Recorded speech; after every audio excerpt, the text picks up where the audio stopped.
I welcome you here. Thank you. I love the opportunity that I am fortunate to get where I meet individuals that have something and you just know it. And I knew you well in advance of meeting you, but I saw you at South Bend Cubs game this year, and I reached out to connect to you, and I'm thrilled that you're here from multiple aspects. You're a Chicago guy. I'm a Chicago guy, born and raised, grew up around the financial market, so fantastically interested in that sort of component of your business. Obviously, what you're doing in South Bend is transforming a major component of the city and ultimately helping it become a tourist hub, as well as a lot of real estate development stuff there.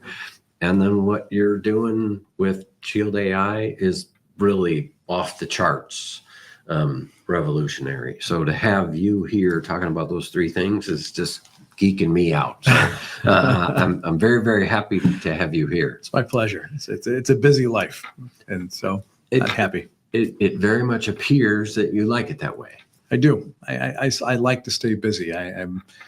My brain is always on full alert for opportunities that come my way, and almost every day, certainly every week, I get a call from someone who has a new company that they're starting or a company they'd like me to invest in. Naturally, I can't get involved in every company that comes my way, but I love the idea of having a variety because every business really operates based on the same principles. It starts with a good idea, but good ideas are not enough to build a business. You have to have the right people to execute those ideas and execute them well. And so the ability to attract talent, to train talent, to keep talent, and I mean human talent in particular, people who have the right traits, not just the right skills. Skills are some things we can learn in school, but traits like hard work and honesty and working well with others, it's very hard to train traits. You can recruit traits, but you can train skills. And the combination of both, if you're good at identifying both traits and skills, you can build an army of people that not only take your good ideas, but expand upon them, come up with good ideas of their own, and you start to build a business around that. And that goes for baseball, packaging, defense technology, food companies, cosmetic companies. These are all companies that I've been involved in and continue to be involved in. But this is how I think about my job is always identifying and building talent in an organization. So that I enjoy. How did that begin? I was a news consumer from a very early age. I was fascinated with business. I would read like crazy. So that's sort of where my leadership growth began, I think, is just a voracious search for knowledge. I would get in trouble as a little kid for staying up at night with a flashlight under the covers reading because I didn't want to stop reading. I didn't want to go to bed. You didn't have your iPhone with you at the time? I didn't have my iPhone, believe it or not. I was born in the age. You weren't on Instagram? Yeah. Okay. I was born and you put a couple of big D batteries in there. It lasts 3 days, and then you try to steal some more batteries. We're the same vintage. Without your parents knowing that you're reading at night. Right. Where did that genesis begin for you? Oh, specifically, I think my interest in business is what you're asking about. Yeah. I think it started really early, where most of my friends were getting allowances on a weekly basis, rather. Someone, Chris across the street or David a block away, they'd get $1 a week. They usually spent it on candy or baseball cards or something like that. Or you save the money for, a movie, a movie matinee on Sunday or Saturday. For me, I liked the idea that, for me, $1 a week wasn't enough. And, I had ambitious plans for my social life, but I wasn't going to get the money from my folks. So I used to make sand candles. Okay. And so, you get a bucket full of sand and you kind of make a shape in the sand, and then you pour hot wax in it. And then you stick a piece of thread or a rope through it, and you got a sand candle. And I used to, on my wagon, I'd go door to door selling sand candles. And, I didn't even know such a thing existed. Yeah. So I'm already getting smarter. So, I was, at the age of 5 and 6 years old, I was kind of a cute kid. So it was hard to say no to me when I was selling a sand candle for, $1, or 50 cents, what have you. But strangely enough, you go to enough houses, I'm up $10 by the end of the day. And now I'm thinking, wow, and your friends are getting $1 a week sitting. And I'm thinking this is kind of working for me, right? So, of course, growing up in the Midwest and growing up, outside Chicago, shoveling driveways, shoveling sidewalks in the wintertime. That's what I remember. Making a few bucks that way. I never got to the lawnmower stage. That was too much work for me. Just mowing the lawns and keeping the lawnmower working. But I was always looking for, how do I, make a few dollars doing the kinds of things that people needed around the house. Yeah. I used to clean swimming pools. I used to take dogs for walks. I used to feed dogs. I used to water plants when people were traveling. And so it was easy for me to make a few bucks back then. I think the statute of limitations has passed on the IRS collecting taxes on this. Although I doubt that. Maybe we'll have to edit that little section of this video. I'm sure I didn't make enough money that they even cared. But at the end of the day, I saw the combination of, I understood the formula, let's say, of working hard, providing a service that wasn't being offered in the area, and making a few dollars from it. And so this did kind of preoccupy me. So, it extended to washing cars in the summertime. And then I learned, I get a detail kit and I started to detail the inside of cars, and you make more money. And you make more money. You're not making $2 or $5 at a time. All of a sudden you're making $20 at a time. To me, this was more interesting than going to camp or, I played a lot of softball with my friends in the park in the summertime, because there were very few summer leagues back then. You had to make up your own games at that time. But I really enjoyed it. And then, I employed friends to come with me. So, they can make some, and then I'd take a few pennies off of their wages, just as their So you were like the young Alex Keaton of the world, figuring out economic principles. I'm sure there are many listeners out there that did the same things as kids, but I really did understand the connection between working hard and creating a little bit of, at that time, I considered it wealth. I was able to go to the movies I wanted, buy the toys that I wanted, buy the candy that I wanted, to save up for a new bicycle, So even though my father had a small steel company that he had, and certainly could afford to give me this, he preferred that I work for it. Yeah. And I actually preferred working for it too.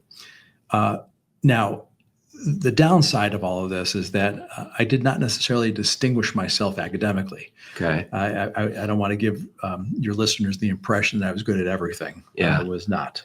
I was good when I wanted to be good academically, but I rarely wanted to be good in school. Yeah. I was bored. I was bored in school. And not because I was smarter than anybody else in the class. I was not. You're just not particularly interested in that information. I wanted to learn things about commerce. I wanted to learn things about business. And I'm laughing because my kids would make fun of me. Like, it would really be a big deal. Like, I would be the one that knew Infinity owned Nissan, which also produced something else. And they'd be like, who cares about any of this stuff? Well, did you know that Honda and Acura and whatever? And they'd be like, I'm the little Alex Keaton kid. And they'd be like, you're such a dork. And I said, no, that stuff is very interesting to me. Who owns what? And to my father's credit also, I knew that people were making money in the stock market. I could see that in the news. Like, now we're talking about 10, 11, 12 years old. And I thought, well, that seems like an even better way to make money. You don't actually have to work that hard. You just got to pick the right stock. Yeah. And as we all know, that's not as easy as it sounds. In hindsight, everybody knows what the good stock is, right? If everyone knew, they would have invested in Tesla 10 years ago. But at the end of the day, my dad made me think about businesses. For example, the first stock that I ever bought was Delta Airlines. Okay. This was, I think, maybe 1972. I was 12 years old.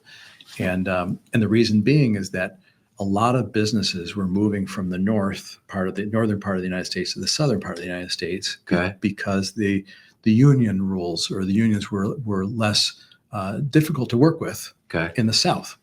So you had car companies were opening up new factories in the South, and that trend continued for a number of years. But if business was moving south to states like Georgia or South Carolina or North Carolina, Tennessee, then Delta, that services that area, would probably have more flights, more passengers, and over time would do better than at the other airlines. And Delta actually turned out to be and still is a very profitable airline. So I got a little taste of that. But then again, I made a lot of bad decisions. And I thought, this is not for me, because I'm starting to lose money. And I had never lost money before. And, shoveling snow. This is very angsty. Like, I can't lose money shoveling snow. I might get stuck here for an hour. But but I think that the best lesson, and it probably applies more to how I began this conversation with you, is my, I won't say superpower necessarily, but what I got really good at was understanding how to recruit talent, to expand whatever good idea I might have had. How do I find more people that can do this on a larger scale? And that lesson came. My dad had a steel company. They used to buy large coils of tin plate from the steel mills, and then his company would slit and shear and cut them into either smaller coils of tin plate or sheets of tin plate that would be then used in the manufacturing of various things that they could stamp out of those sheets of tin plate. And they think crowns on top of soda bottles, or campaign pins, or on your saran wrap, that little metal Jaded strip, edge. You can make that. So these are some of the kind of customers that he had. But I worked in the factory. I didn't work in the office. So I worked in the factory with the guys that work there. And these are guys that, blue collar guys, working factory jobs, driving forklifts, operating the machinery, packing, all sorts of things. And I worked shoulder to shoulder with these guys, in my young teens, throughout my teenage years. And I learned a lot about people, not just people that I grew up with, not just people that were like me, but people that were very different than me. And even though they were raised in different neighborhoods and different family situations, you get a read on people. I mean, there are good people and bad people everywhere, in all stratas of life, right? Some have a warm heart, some have a dark heart. Some people are curious, some people don't give a damn. It's the same kind of, no matter where you come from, people are people. Yeah. And after a while, I started to get a sense of, this guy's a really hardworking guy. If he sees something out of place, even though it may not be his job, he'll go put it in place. Or if he sees something that's broken, rather than making something that is not the way it's supposed to be, but no one will notice, he'll raise his hand and say, no, this isn't right. This needs to be. This is going to be a recurring issue. It's going to be a Let's problem go ahead for the and company. address this. Yeah. And after a while, I got a sense of the kind of people that I wanted to work with too. And so when I had my own company, I learned how to ask the questions about candidates that told me a little bit about who they were. So like when I would interview people for, let's say, Berlin Packaging, or even for Shield AI, I'd ask them, what was the first job you ever had as a child or as an adult? Tell me about that first job, and tell me about the struggles you had on that job. Tell me what was good about that job. And always it came down to the best candidates I interviewed had the best traits, the stuff that you learn from ages 4 or 5 years old to teenage years. Those life lessons really shaped the person that they were, and really you could tell who's hardworking, who's honest, who is kind-hearted, who works well on in a team environment. Who's going to persevere? Who's going to be the collaborator in the room? It wasn't necessarily the man or the woman that had straight A's in school. Yeah, and that's important too. But all that taught me was that they were really good at getting A's. But do you have to be really, really good in getting A's in school to operate a press, to operate a steel cutter or operate a forklift? Or if you are driving the forklift and you damage something, are you going to be honest about, I damaged that inventory, that's on me. I've learned a lesson, I'll do it differently. I'd rather have someone like that. And that way, with people like that, I can build a company. I think in all the years since then, and I'm 65 years old, and so I've been recruiting and building companies for probably since I was about 26, 27 years old. I've turned into a pretty good recruiter, and I have found, like even with Joe Hart, we're talking about Joe Hart. He's been with me for 14 years. The intellectual assets like wisdom and experience that he has now gained in all those years that we've been working together is invaluable. But Joe is, and then Joe is very good at it too. He's built a team that has been there for well over a decade in all these positions. And so we have, I mean, if Joe ever wants to move to another team that we buy or another ballpark that we operate, he has 3-4 people behind him that could probably step right in. And so you have depth in your chart of employees or teammates, we call them. And I guess at the end of the day, I think that's really, where my success in commerce has been, is just always been on the human resource side of it. And when I say human resource, I'm talking specifically recruiting, retention, and growing people. And if I can expound just a little bit further, because you can certainly edit this if you want to.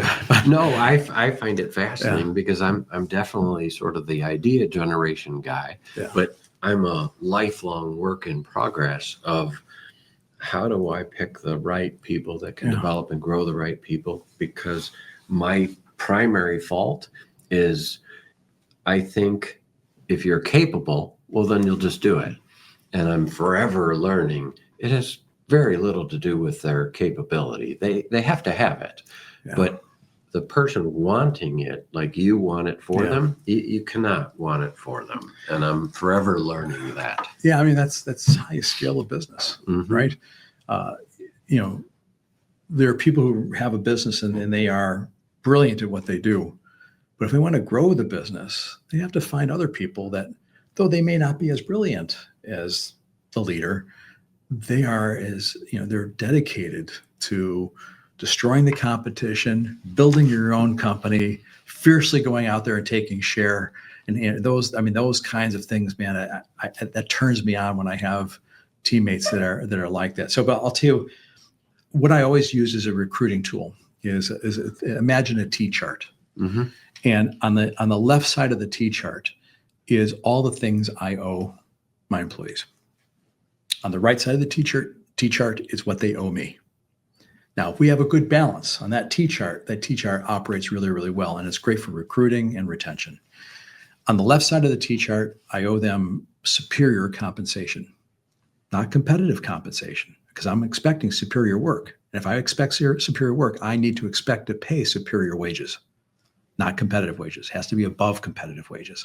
So I'm going to pay higher than anyone else out there in the same business. Okay, that's my commitment.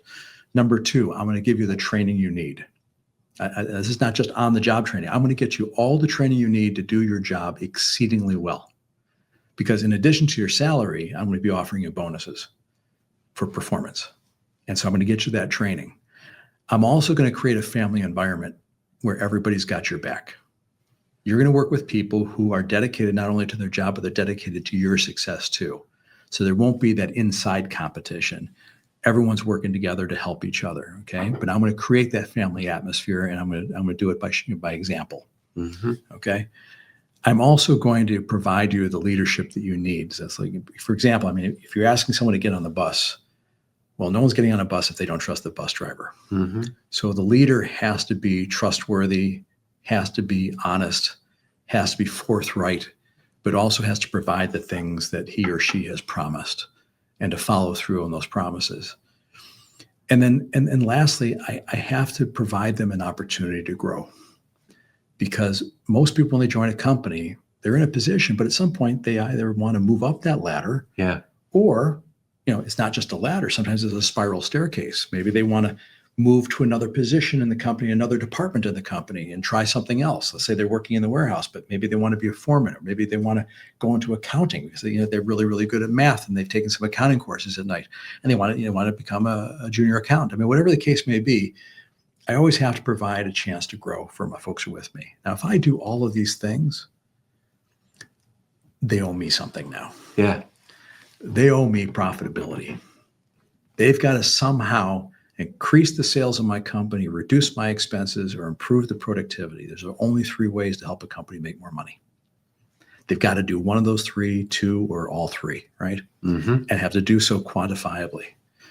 Number 2, they've got to be great teammates. It's all for one and one for all. I mean, it's 3 musketeer stuff, okay? They've got to be there for their brothers and their sisters.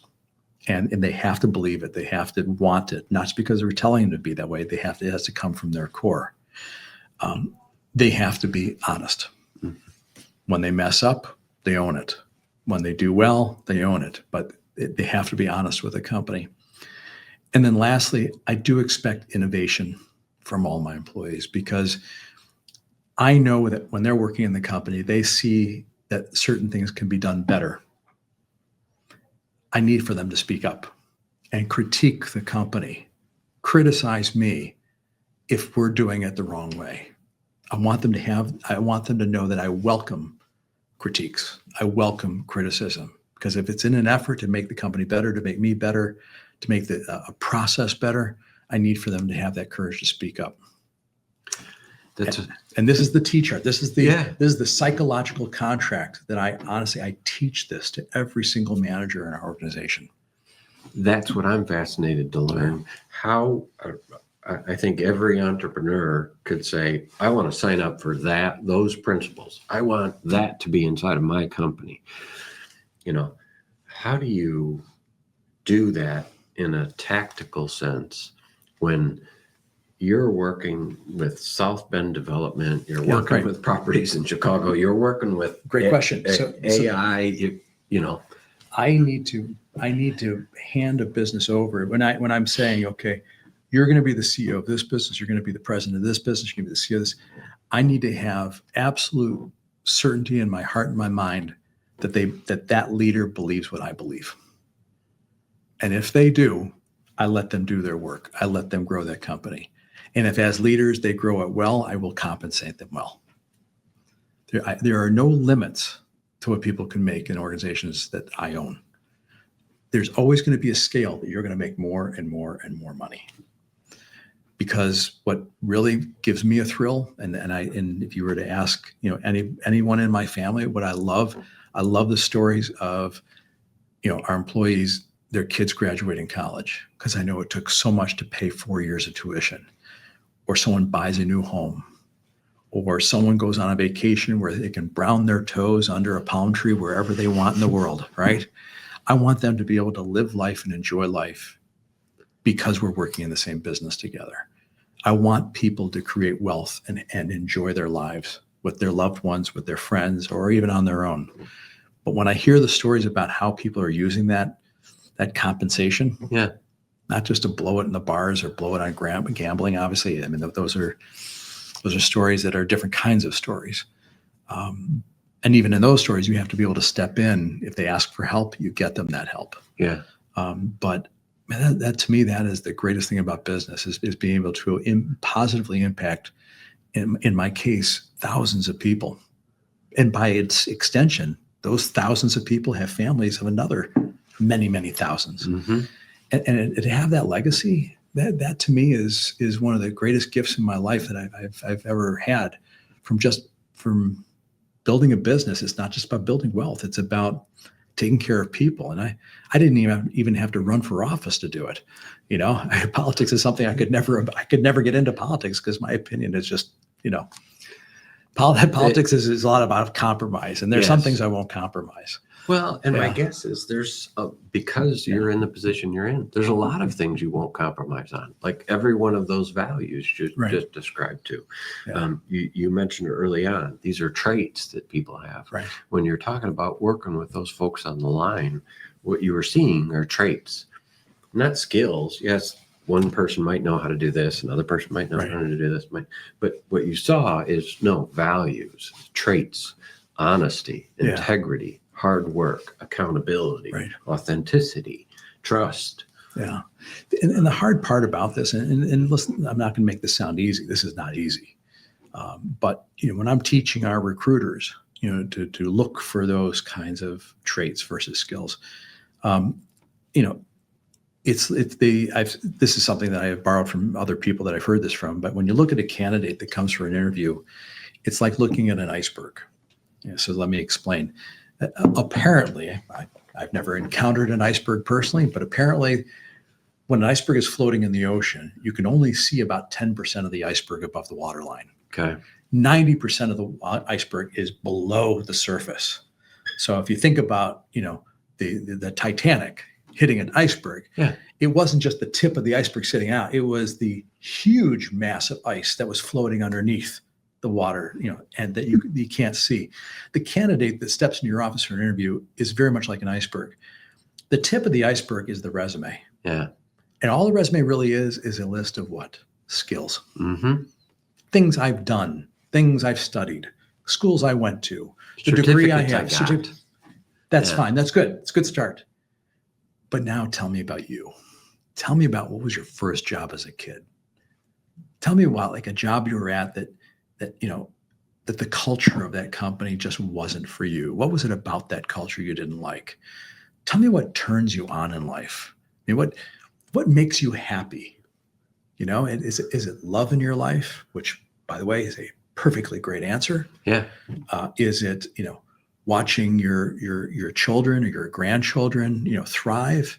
Is it, being thoughtful in your community and working in your local church and helping people that can't help themselves? I mean, I want to know about what drives you. What drives you? What's in your heart? What's in your soul? I want to get under that waters, and I want to see all the iceberg, not just the tip. And if you can do that as a recruiter, now you're recruiting really, really good people, really great people. And there are some companies that are very, very good at that. And I just want my companies to be that way too. And I'm absolutely convinced, and I've seen it, like Joe Hart and Nick Brown and Chris Hagstrom and Andy Francis, all these guys that run South Bend Cubs, they believe just what I've discussed with you so far. They are signed up for all of this. And as a consequence, every year, our people who greet our fans, I know a lot of our fans that come to a lot of games, they feel like they have been greeted into somebody's home. Yeah. Not just a ballpark. Yeah. Tell me a little bit, that's a great lead in. Tell me a little bit about what got a Chicago guy to pay a lot of attention, actually invest a lot of resources and put a couple decades into developing the city well beyond just, I'm going to create a ballpark franchise. Yeah, it's been a real labor of love. It was even surprising to me how well it's gone, only in the sense that I had never been to South Bend prior to buying the baseball franchise. It was a Arizona Diamondbacks affiliate called the Silverhawks. I was really in the market looking for a major league team. Okay. And at that time, I was a limited partner of the White Sox. And speaking to Jerry Reinsdorf, I told him about my desire to find a team. He said, "Well, listen, there are no major league teams for sale right now, including the White Sox. Yeah. But if you want to get started, why don't you start in the minors like the players do? Go look for a minor league team." And as it turns out, the South Bend team was for sale. Mm-hmm. And Joe Kernan was the leading partner of a group of 52 or 53 partners that owned the South Bend Silverhawks. And so I reached out to the former governor. And if anyone who's ever met Joe Kernan, may he rest in peace. But if they had a chance to meet him, talk about a great salesman. He was one of the best salesmen. He had that charm. He had the stories. He had the smile. He was a really great operator in the best sense of the word. And I fell in love with Joe when I first met him, and my respect and love for him, even with his passing, has never ended. I speak nothing but well of him, and getting to know him, I ended up buying a ball club I didn't want to buy. And so I won't get into the numbers, but Joe and I were on the phone. I had just visited the ballpark there. It was a Friday night. The ballpark did not look good. It wasn't all that clean. The food was not all that good. The playing surface of the ballpark was not, it was really crumbling. The whole thing was crumbling. And this was in the summer of 2011. Okay. Summer of 2011. And so I came home and I spoke to my family about it. And I said, I just saw this ballpark. It's not what we're looking for. I'm going to take a pass. And so we set up a call with Joe, and Joe called me. I remember exactly where I was standing in my home when Joe called, and where I'm on the phone with him. And I said, "Joe, thank you so much for your hospitality. It's been an absolute pleasure and an honor to getting to know you. As you know, he's a war hero, served in Vietnam, was held hostage in a prisoner of war camp for a couple of years, and really went through things unspeakable things as when he was a prisoner, but he really served our country. So I have great respect for him. And of course, being a 3-time elected mayor of South Bend is a great feat. Governor, lieutenant governor of Indiana, quite a resume. So I was very impressed with him, and also a very good heart. But it mustered everything. I had to muster everything I had in me to say, I'm not interested. But that's what I said. I'm not interested. He said, well, why not? And I gave him my reasons. And I said, this is just a bigger turnaround than I anticipated. And he said, well, Andrew, listen, I think you'd be great for this. Name your number. I said, name a number. He says, just what do you think it's worth? Yeah. And whatever number you say, that'll work for me. Because I trust that you won't, lowball me. You won't take advantage of this, but I'm letting you pick the number. And now I've been pushed into a corner. How can I not give him a number at this point? So I gave him a number, and I won't get into what that number was. And he said, okay, but can you add a little bit at the end of that number? I said, well, how much little are you talking about? And he gave me that, the second number. Yeah. And I was like a heavy sigh. I said, okay, I'll agree to that. And he says, great, I'll have the papers written up. I think this is going to be a great investment. And we hung up, and I'm like frozen to the floor where I was standing. And my wife comes in the room and said, what's wrong? I said, I don't know what just happened. But I just bought a ballpark. I just bought a ballpark. I bought a team, and I didn't mean to. And Joe had just absolutely talked me into it in only the way Joe could. I mean, he's an expert politician. Here's a guy who passes legislation for a living. For a living. I think he wrote a report. Yeah. Yeah. And so we closed our deal. That was probably in August or September of 2011. And we decided to close on our deal on November 11th. Okay. So it's 11/11. The year was 2011. And we signed the contract at 11:11 a.m. Oh, wow. So we got all the 11s lined up, and being, you can't be in the baseball business without being superstitious, right? Yep.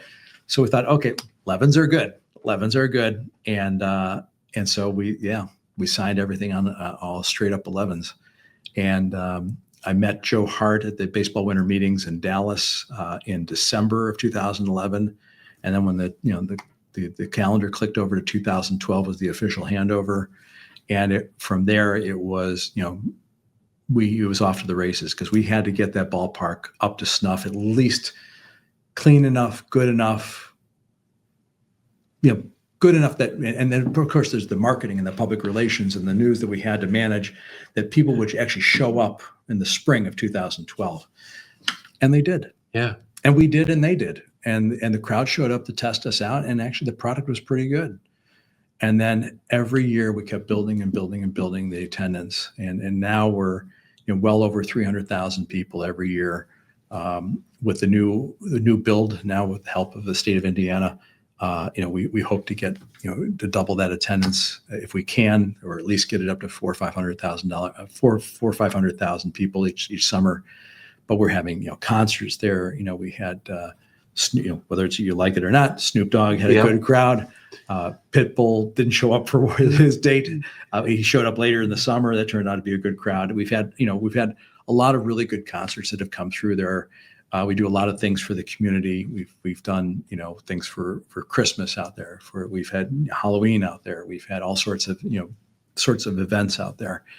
And then there are companies that use our field for company events. Notre Dame has all the employees in Notre Dame come out on a couple of days that we have for them out there, and so they've been very supportive. And just along the way, I have to say, virtually everybody loves to be affiliated and attached to a good news story. Yeah. But this is good news, not just from the financial standpoint. It's a good news for the community, because what it did, and you alluded to this earlier, it has attracted commercial development. Mm-hmm. We built four apartment buildings that ring the outfield with balconies that overlook the outfield. So that was fantastic. But there's been a lot more development, more apartment buildings, more restaurants, more of everything, retail, that has moved into downtown South Bend. And what I would say, for those who were in the area, how do you describe South Bend in 2011? It's a Rust Belt dying city. Not anymore. Mm-hmm. It is up and coming, and it's getting better and better and better. And it is a superb example of business and government and citizens all working together for a common good.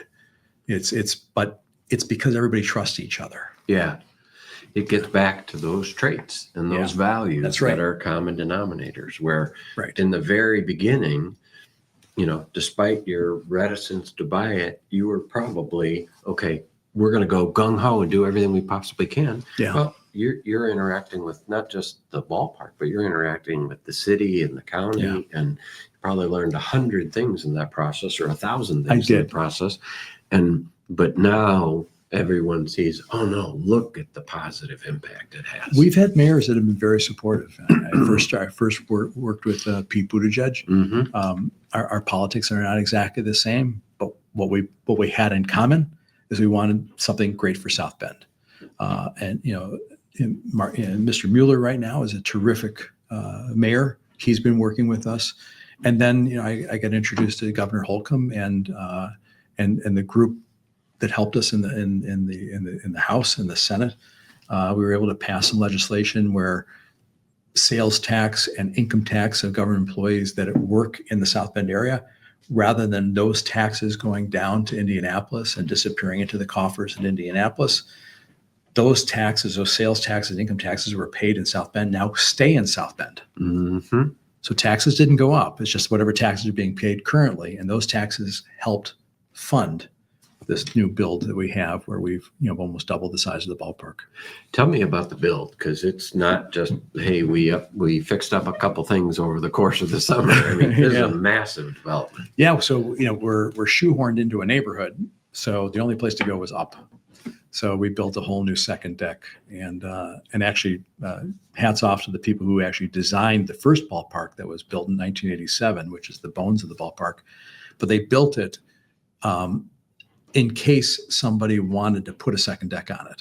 Okay. So there were pylons and structures and foundational things that were done that was a total overbuild for what the stadium was for many years, but it was in anticipation of putting another level on it.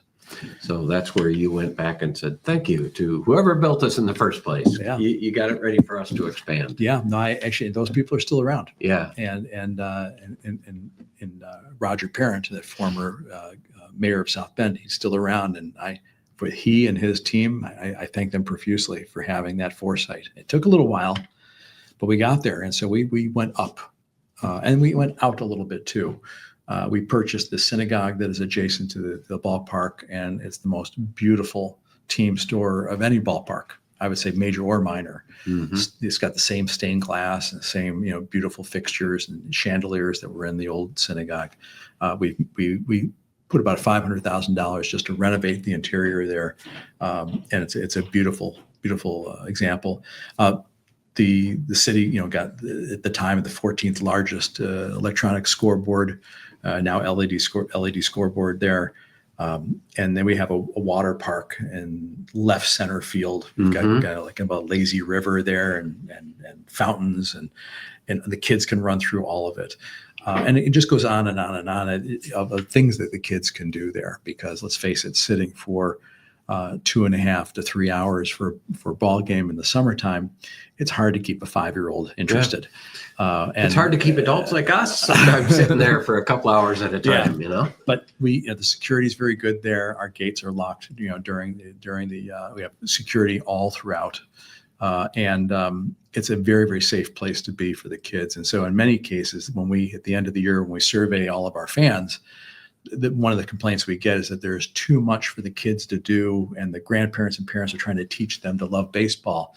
But here they are, they're loving all the stuff that's around. So, I don't know how to respond to that other than the fact that, you're welcome. Your kids are having such a great time. Yeah. And bring them back more often, and then they'll probably fill in more baseball over time, Yeah, but but going back to your earlier questions, this is just another example, whether it's baseball or it's defense tech, or it's packaging, or it's a steel business, or whatever businesses I've ever been in, the principles are pretty much the same. And what I like about it, it's not just about business too. It's about families. It's about taking care of the human needs that people have. And I think over the years, that's where I've been.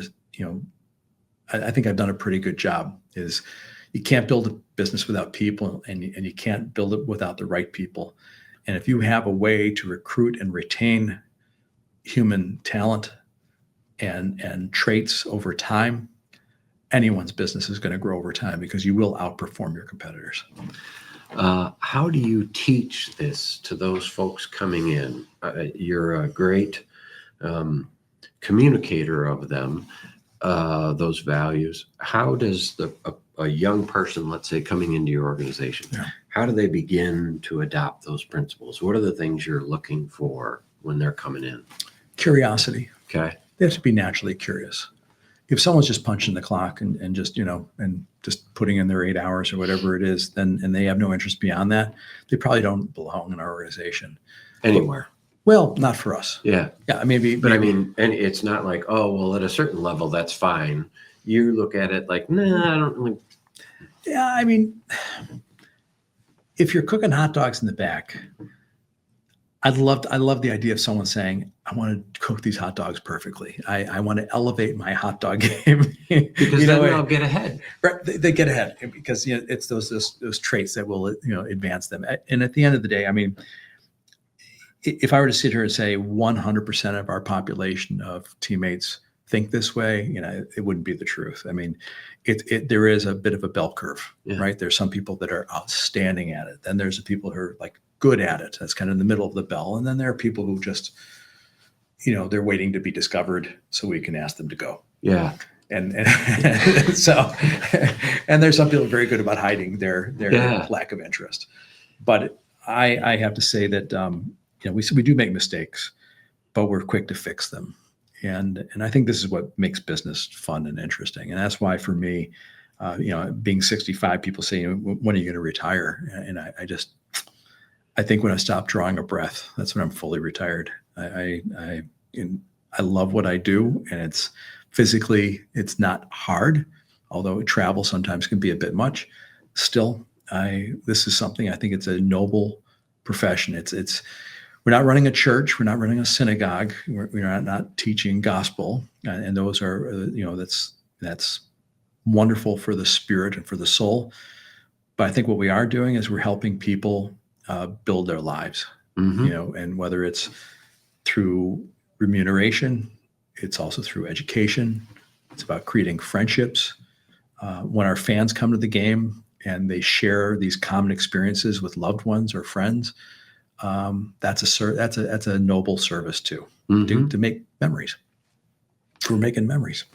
Last piece I'm going to touch on is the defense industry. Yes. The whole initiative to bring peace through strength. Yeah.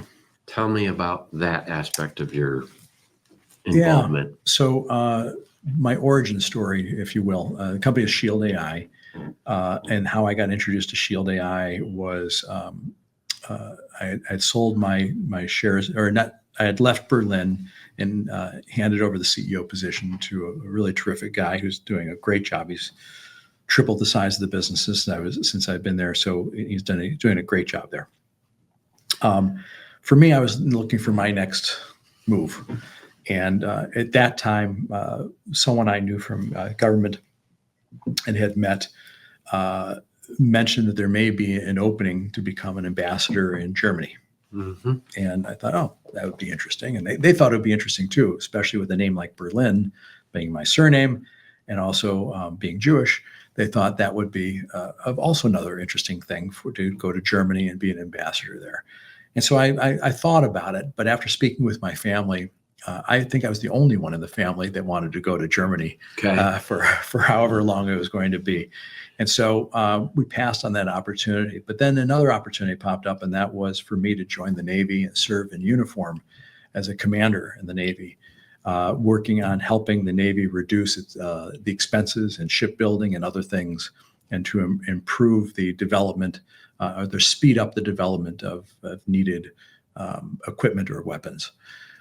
Again, I knew nothing about it. I just know how to run a business. Yeah. And the government is notoriously bad. Retain, develop. and by the way, the Navy in particular is very good at recruiting.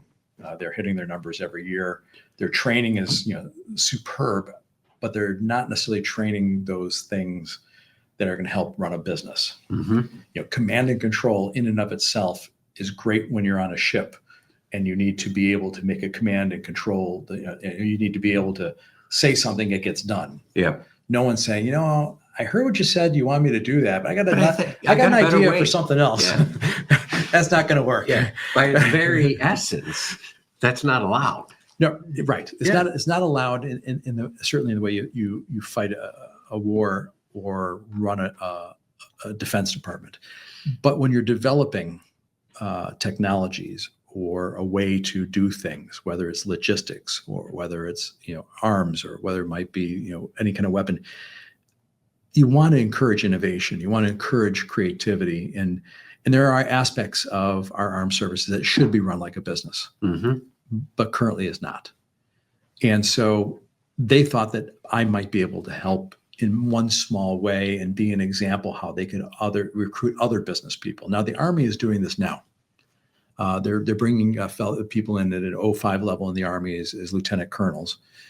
In the Navy, it would be at a level, a commander would be an 05. And so I was all set up to go. They sent me over to the PX. I got fitted for all my uniforms. I have pictures of me, all my uniforms. I was going to go to Newport, Rhode Island for my training, what they call fork and knife school, learn how to salute, get in the shape that I needed to be in, even at the age of 59. And I was good to go. And then COVID hit. The whole program shut down. Okay. So I didn't do that, but I did get introduced to some people from Shield AI. And so I saw an opportunity to invest in a company that had developed completely autonomous artificial intelligence that could be stacked on anything that moves. So, fighter jets, cruise missiles, drones, quadcopters, submarines, trucks, tanks. You could actually literally take the pilot out. You could take the driver out, and this machine can move autonomously and in some cases make its own decisions. And this software called HiveMind that they had developed was one of a kind and still is. Shield is also in the hardware business where we're building things that you can stack AI on these things, and they look like cruise missiles. They're a type of drone. We've done quadcopters as well, and there we have another big announcement coming out later this month. And we're currently our stuff is being used by a number of countries around the world, and the Coast Guard is using it for interdiction drugs in the Caribbean and the Atlantic. And so there's some really great noble work that's being done. And again, it ticks a lot of boxes for me. I love our country so deeply. I always wanted to serve, but was busy in business. And then when I finally got the opportunity to serve, I was all in. Yeah. But it just didn't manifest. But I've taught my children how great this country is. We travel internationally as a family. We see beautiful places, beautiful things, but there's nothing quite like the United States. Mm-hmm. And it's really one of a kind. And you see what we do in the world. I mean, we do wonderful things for other countries. And so my love of country, my desire to be in a business that is a very, very interesting business. There is a way to create wealth for my family and for others. And so as a chairman of Shield AI, I help the executive team raise money for more investment, more building, and to really continue to be a significant player in arming America and protecting the lives of warfighters and civilians. And doing it constantly innovating. And so it's drawing upon all the things I learned all those years, in other industries. But again, it really comes down to it's not enough to have just a good idea. Yeah. You got to have the right people to execute the idea. And so again, it's just I'm doubling, tripling, quadrupling down on the same principles, over and over again. And I think that's what Shield's strength is right now. We have a very strong retention rate. Well over 90% of our teammates stay in the company year after year. So you get that compounding effect of wisdom and experience over time. And trust. Yeah, absolutely. Yeah, the company's operated beautifully. We have a wonderful CEO and a wonderful executive team that the CEO just joined us last spring. done a phenomenal job with the company. And, he comes from the tech space. So he's very read in on what this company has to do to be better and greater than it currently is. And so, I'm so delighted to be associated with him, but it's very exciting for me because I'm learning every day. Yeah. Yeah. I was going to say, that's not sort of a side interest. That's something you really need to go deep and intense in. Yeah. But my impression is that's exactly like you want to be. You want to be deeply and intensely into whatever you're into. Yeah. I mean, I have 5 children, 3 daughters and 2 sons, and my youngest is going off to college next year. Okay. And so I can have more bandwidth there. Although I do have 5 grandchildren that live within a 10-minute radius of me. And so that is another job I'm trying to take very, very seriously and inculcate them with good life stories and life lessons. And so, just be the best man I can be. Well, I find an awful lot of interest in how you developed. I know you went to New Trier. Yeah. I was a St. Viator grad. So, really? Okay. We sort of competed in some areas, but you had a great program there. Yeah, it was just, I love the school. I grew up in Chicago, spent my life in the financial markets, not the local news markets, but love Chicago, love what you've done in South Bend, but ultimately love learning about the principles that get people to that success. And I find it's not usually, well, I got this education or I got that. It's usually what drove you as a young person and who mentored you as a young person. Was it your dad? Was it your coach? Was it your teacher? What made those people operate the way they operate? Yeah. And it's interesting, in each one of your stories, you come back to those 4 or 5 exact same things. And it doesn't matter if you're flying a drone protecting America or if you're serving a hot dog and entertaining people in South Bend, or it was in packaging or 5 other lines that you're historied in, but it all comes down to the same exact principles. Yeah. And again, people live by similar principles themselves, and they use different words. I mean, you can say treat others the way you want to be treated yourself, right? Mm-hmm. I like that. But I'm also, I'm also kind of a pain to be around. I mean, I have to tell you, it's you could speak to the people who are very close to me, and I can be a pain in the butt. I would bet relentless and impatient and intolerant of anything other than our best. And, I'm really trying to find patience in my life. I am relatively impatient, but I also like things really just so. Yeah. And there might be a syndrome that I have right now, but it's hard for me to look at something and not think of ways to improve it. Yeah. And that goes for when I'm sitting in a restaurant and I'm thinking about the customer service. And we've all been to restaurants where customer service is an oxymoron. Mm-hmm. It's not service at all. Yeah. But at the end of the day, I love the idea of being able to improve the experience that people have when they interact with an organization, and whether it's a temple, a church, a business, or anything else, or even myself. Yeah. I want people to come away with the impression that was time well spent. I was treated with respect. I was treated well, and I felt safe in that space. And that to me, if you can accomplish that personally and commercially, I think you're onto something. Well, I will say all of the above for what you just described is how I feel after this session, plus motivated and energized, et cetera. Well, thanks a ton for being here, and keep up the great work. And we'll be watching you on all of the fronts. Oh, thank you very much. I appreciate it. All the best to you as well.